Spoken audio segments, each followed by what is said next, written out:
दोस्तों आपके सामने फुल मन ये देखिए हमारा नया रोज प्लांट।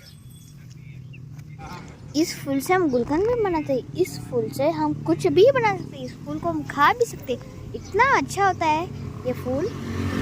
और इसका गुलाब जल भी बनता है दोस्तों। देखिए दोस्तों कितना अच्छा है ना।